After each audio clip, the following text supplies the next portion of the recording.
Ukraine's drone pilots just broke another NATO wargame in Sweden this time. Ukraine sent drone operators to a NATO exercise in Sweden. Then they played the enemy. Then the exercise stopped. Then it stopped again. Then it stopped a third time because the defending forces kept running out of things to defend with. If this sounds familiar, it should. Last year, 10 Ukrainians walked into NATO's Hedgehog exercise in Estonia and effectively erased 2 NATO battalions. One NATO commander summarized the outcome in 3 words: "We are f***ed." Yikes. Confidence is high. I repeat, confidence is high. Apparently, NATO needed a second opinion.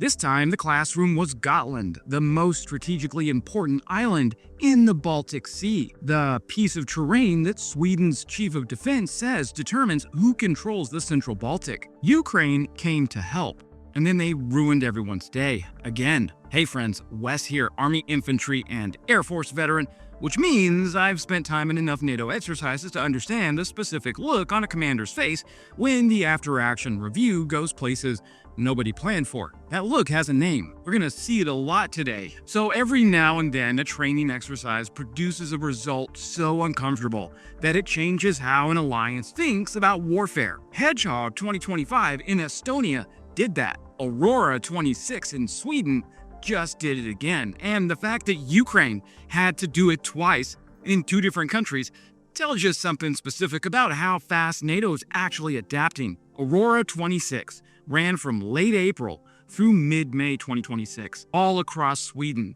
the Baltic Sea, and Gotland. More than 18,000 soldiers from 13 countries participated. The exercise tested whether Sweden, one of NATO's newest members, could bring Allied forces into its national defense plans and hold key terrain under pressure. The scenario wasn't a straightforward tank-on-tank fantasy.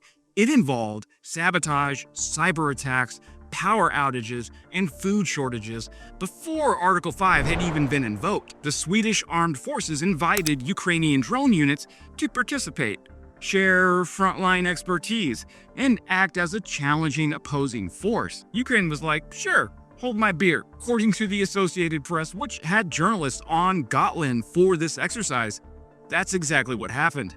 Aurora 26 is Sweden's flagship military exercise, and this iteration carried extra weight.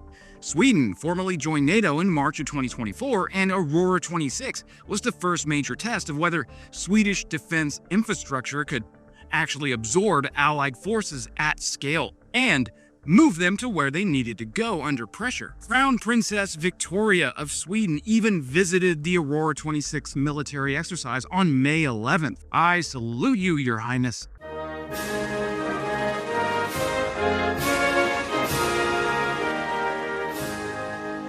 Rear Admiral Jonas Wikström, the exercise director, framed it pretty plainly. Moving Allied soldiers, vehicles, air defense units, drones, and logistics across Sweden and onto Gotland validated Sweden's ability to support NATO collective defense. That's not a bureaucratic milestone. Sweden sits at the geographic center of the northern flank. Getting troops and equipment into Sweden quickly and then onto Gotland specifically is a capability that would matter enormously in a Baltic contingency. So Gotland is 180 kilometers long and sits roughly in the middle of the Baltic Sea. Sweden's Chief of Defense, General Michael Claesson, told AP directly, if you control Gotland, you pretty much control the central Baltic. He also said a very reasonable scenario that Putin could try to seize a sliver of Gotland to test NATO's political cohesion before the alliance had time to respond militarily. The Ukrainian contingent wasn't there to observe.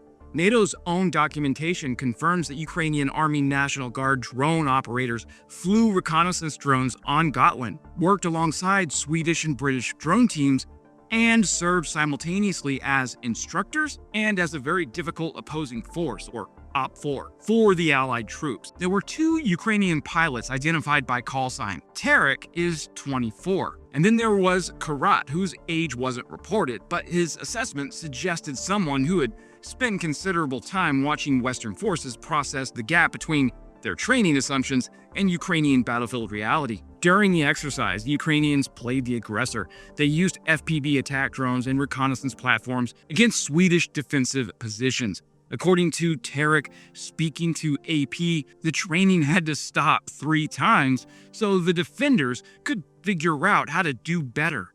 His assessment of what would have happened in a real engagement was not so much diplomatic. He said, if this had been real life, they would already be dead. Ukrainian crews reportedly wiped out 28 of approximately 32 major pieces of equipment in one mechanized assault scenario, and destroyed the defenses of a military airfield in under 20 minutes with no drones lost. So let me get this straight. You invite battle-hardened Ukrainian frontline veterans to your exercise, they break everything, and we learn valuable lessons over in NATO. I love it. Chef's kiss. Don't change anything. In my mind, 4 lessons come out of the Aurora 26 exercise, and they're the same lessons Hedgehog 25 produced. The fact that this needs repeating is itself the lesson. First, concealment isn't invisibility. This was the central failure in Estonia, where NATO armored vehicles parked under tree lines, and they were found and simulated destroyed before the command chain finished its first coordination call. Gotland showed the same thing. A reconnaissance drone doesn't care about camouflage nets if it can find your heat signature. This is why Sweden's Barracuda MCS is so important to start scaling across the force. Your tire tracks or the electromagnetic emissions from your radio can give you away also. Second, counter-drone behavior has to be drilled before contact. Karat told AP that Swedish forces showed potential but needed better drones, better tactics, and a deeper commander-level understanding of drone warfare. That last part is the critical phrase. This isn't a specialist problem, it's a leadership problem. If commanders don't understand how an FPV attack profile works, they can't design defensive positions that account for it. Third, detection data has to move faster than the threat. Brigadier General Curtis King of the U.S. military told AP that NATO needs systems from different companies and different countries to share radar and tracking data. Then he added the part that should be in every NATO procurement briefing, quote, "We're not there yet." End quote. Detection that doesn't communicate to fires quickly enough is just expensive surveillance. Ukraine's Delta system solved this in a war.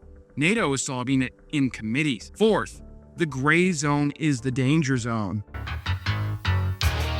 The Aurora 26 scenario began with sabotage, power outages, and food shortages before Article 5 was ever triggered.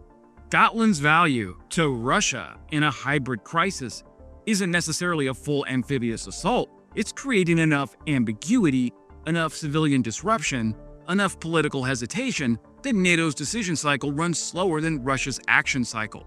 Ukrainian drone operators operating in that environment see it, react to it, and strike it faster than Western forces currently can. And here's where this gets genuinely different from Estonia. Hedgehog was about NATO's offensive doctrine being one war behind. Estonia showed that a mechanized advance into a drone-saturated environment, executed the NATO way, produces outcomes that aren't survivable.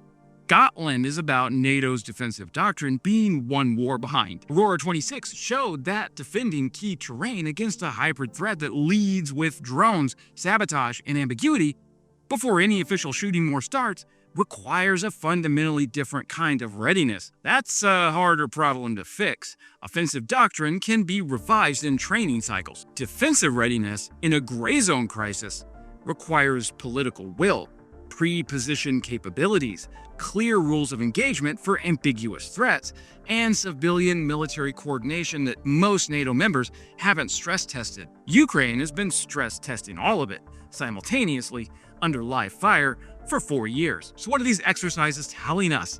Well, this is now a pattern, not an incident. Estonia invited Ukrainians, Sweden invited Ukrainians. Both exercises produced uncomfortable results. Both sets of commanders said the discomfort was the point.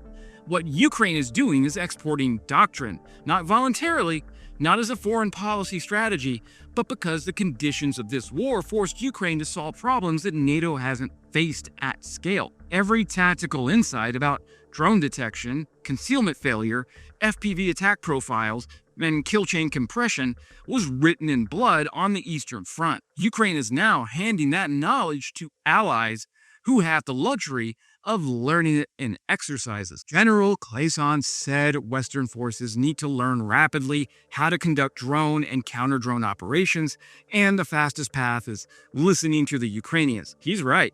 And the fact that he's saying it publicly after an exercise where Ukrainian pilots stopped the training 3 times suggests Sweden is doing something right. This video shouldn't be NATO is hopeless. That's too easy, and it misses what the exercise actually demonstrated. Sweden and Estonia designed exercises that hurt. They invited the most experienced drone force in the world to play the enemy and expose real gaps. That's what serious militaries do. Comfortable training produces comfortable delusions. The caveat is that designing a good exercise and fixing the underlying problem are different actions. The institutional lag is real. Doctrine gets written after conflict. Procurement cycles run 5 to 10 years too late. National caveats restrict data sharing between allies who are supposed to be fighting together. None of that changes quickly because a training exercise produced a bad result. Now, Ukraine doesn't have that problem because Ukraine doesn't have the option of a slow procurement cycle or comfortable committee. So Ukraine's drone pilots went to Gotland, played the enemy. Swedish and NATO commanders called it exactly what they designed it to be, a cold shower. That's the second cold shower in 12 months. Estonia is the first, Sweden is the second. If there's a third, I'd start to wonder whether NATO is learning at all or just collecting uncomfortable after-action reports. The lesson isn't that NATO is incompetent. Sweden invited this. Estonia invited this. Smart alliances design exercises that produce failure because failure in training is the cheapest possible version of the lesson. The question is what happens next? NATO can learn drone doctrine on Gotland with simulated casualties, or it can learn it later when Russia decides to test the Baltic for real. One version bruises egos, the other fills body bags. Ukraine already knows which version it prefers. The syllabus is written, the instructors keep showing up. The rest is up to the students. That's it for today, my friends. There's a reason I don't have sponsors on my channel because I prefer to have these videos made possible by you. But just regular subscribing, that's free, and the algorithm rewards it more than you think. And if you want the deeper reads, I'm at wesodonnell.com on Substack, where I go considerably further than YouTube will let me. And as always, glory to Ukraine, glory to the heroes. Crimea is Ukraine.